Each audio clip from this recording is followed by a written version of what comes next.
There, this is Dara Connolly, your fearless speaker coach who dares you to be more impactful and influential when speaking in front of an audience. In today's tip, I'm going to teach you how to be more confident while speaking to anyone. Let's do it.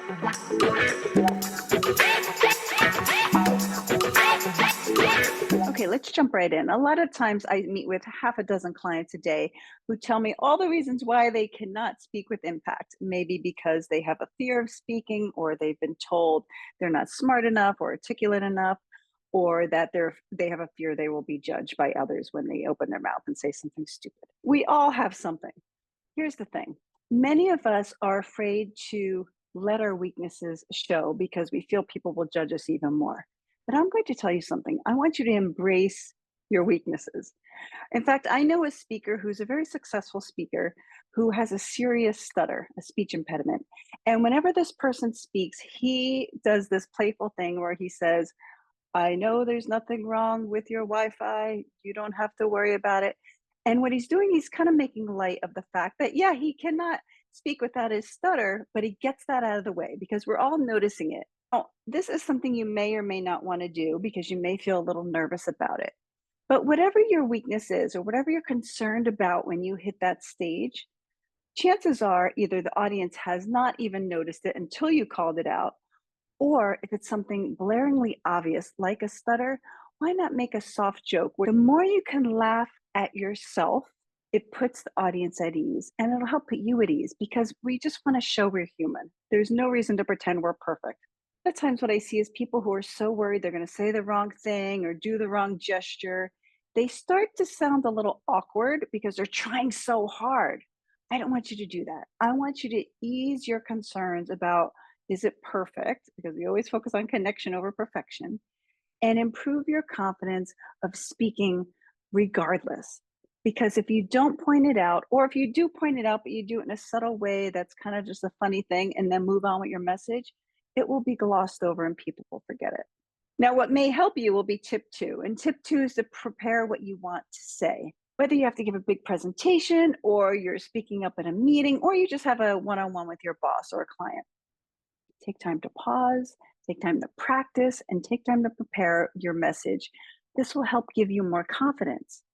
To do this, you may have to jot your ideas down, write down a little outline of your talking points, and then rehearse them. Look, many times we think if we just read through a speech once, we've got it. No, you can practice it on the drive there. You can practice it when you are drinking your coffee. You can practice it while you're walking the dog. When you know what you want to say, it takes away the fear of actually saying it. So the first tip is to embrace your weaknesses, and then we're going to prepare what we want to say so we know it comes out with confidence. Now, the third tip you may have heard me say before, and that's maintain eye contact. And I notice a lot of times we're still struggling with this, especially if it's a larger audience. So here's something that can help you. I want you to look out into the audience and find one person that has a smiling face. They look very kind. Maybe it's a friend. And you maintain eye contact with this person and you're talking to them. Now, I know a lot of the reasons why people don't make eye contact is they think, oh, they're going to see how nervous I am and it's going to make me more intimidated. That's actually not true. When we make eye contact, it shows sincerity. It shows that we want to connect and see our audience. Even if you're not the most perfect speaker or you're still beginning, this is okay.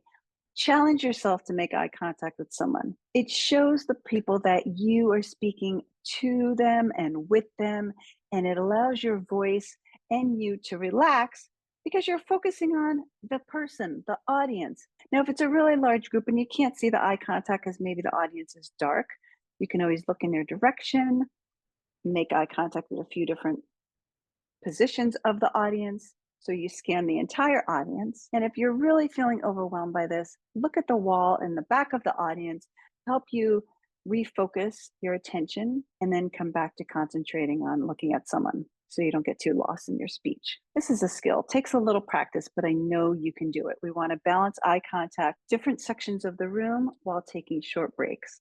The fourth tip I want to teach you about today is to limit the amount of questions you ask.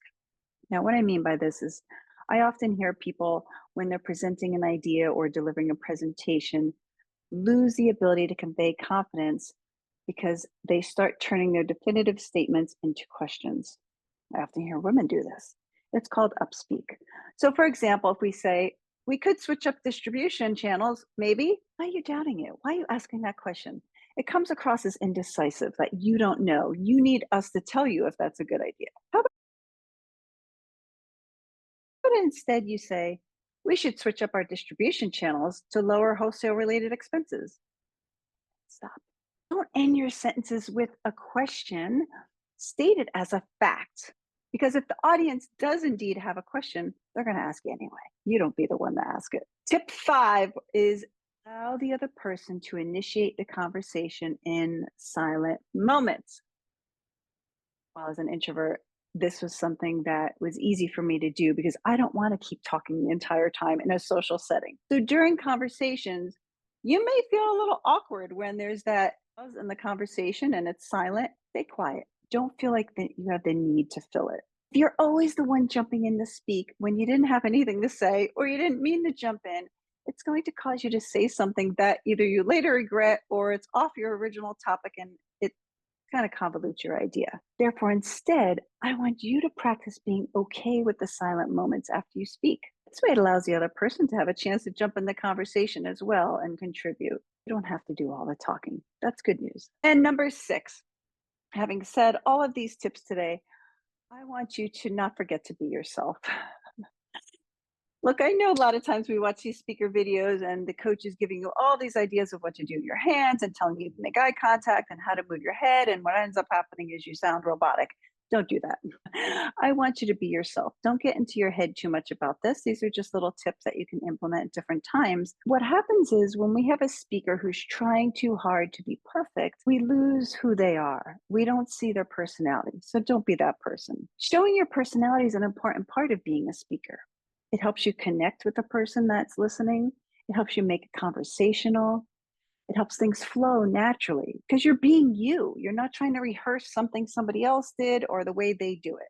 Audiences want to connect with you. They want to see the real you. And the only way they can get to know the real you is if you're bringing it. If you like to tell a little humor and it's appropriate, then do it. Whatever it is that makes you you, it's important to hold on to that because we will like you more for it. These are my quick tips today. I know you can do it. I know you can speak with impact, whether that's on a sales call, in a meeting, or on stage. If you need a little bit of help with this, please reach out to me. I'm here for you. In the beginning, we set small goals just to get some momentum and get going.